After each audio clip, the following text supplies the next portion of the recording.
Hello, brothers and sisters.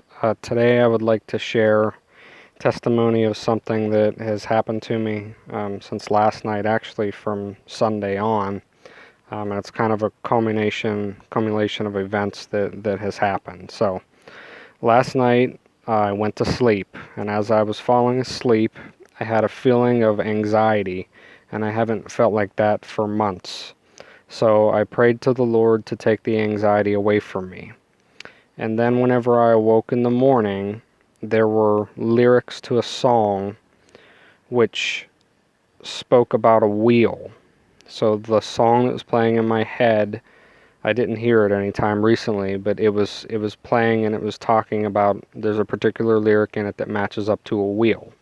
So then I knew where to go just based off of what that wheel was talking about.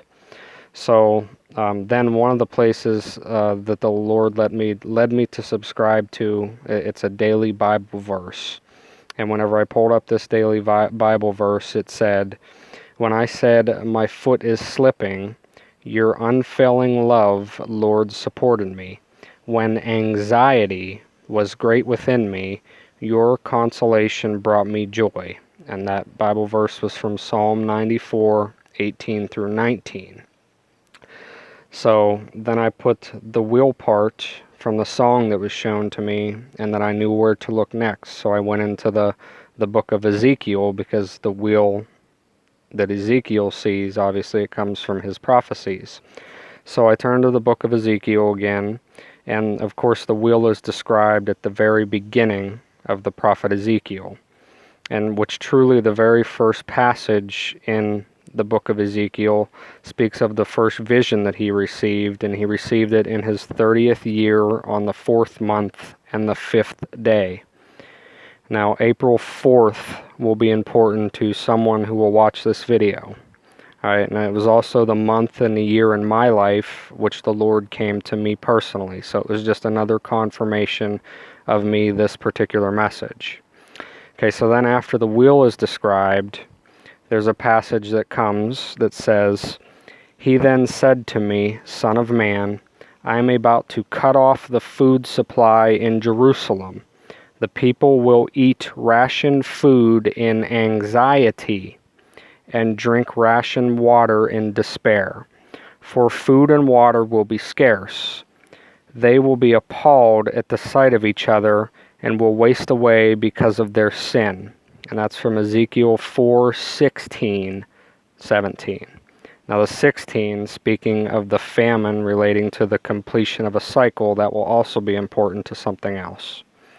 Now the anxieties of the three scenarios, mine from last night, the psalm that spoke to me of anxiety, and then this prophecy that has the word anxiety in it, it all matches up. The wheel matches up to the songs.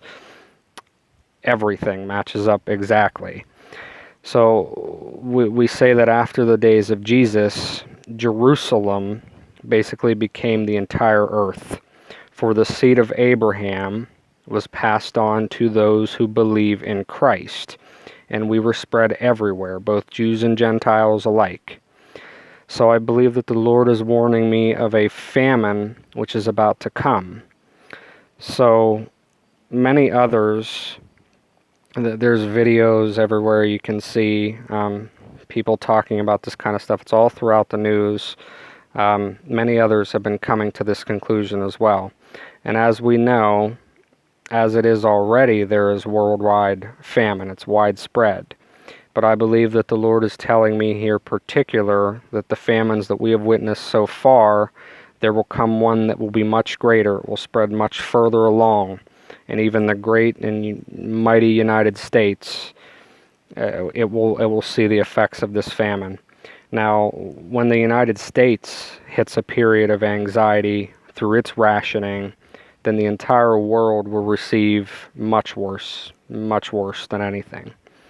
So I'm going to give you another passage here. "He put a new song in my mouth, a hymn of praise to our God. Many will see and fear the Lord and put their trust in him." That's Psalm 43. Now, I don't need to sit here and reference the importance of songs in the Bible. It is one way in which the Lord continues to speak to me repeatedly through my personal testimony of the songs and lyrics that He's put in my head. And although the world does not hear these songs, there are those of us who are watching who can relate to what I'm saying here. Then I looked, and there before me was the Lamb, standing on Mount Zion, and with him 144,000 who had his name and his Father's name written on their foreheads. And I heard a sound from heaven, and I heard a sound from heaven like the roar of rushing waters and like a loud peal of thunder. The sound I heard was like that of harpists playing their harps, and they sang a new song before the throne and before the 4 living creatures and the elders.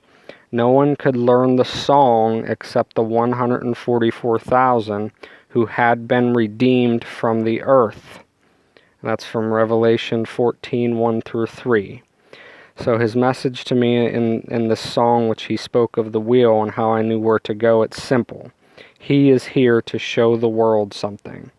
If you ever doubted him, you don't have a clue. That's just a lyric from the song. Now, he is here to show you the world. And I think the time is near for him to show something to us all.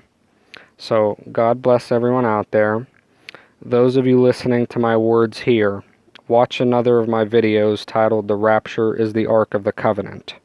The 144,000, the song sang by those who were redeemed by Christ and did not defile themselves with woman, they are the ones who will be witnessing the fulfillment of the day of the Lord, protected by the temple himself, the bridegroom, Jesus Christ. So be part of that group, brothers and sisters.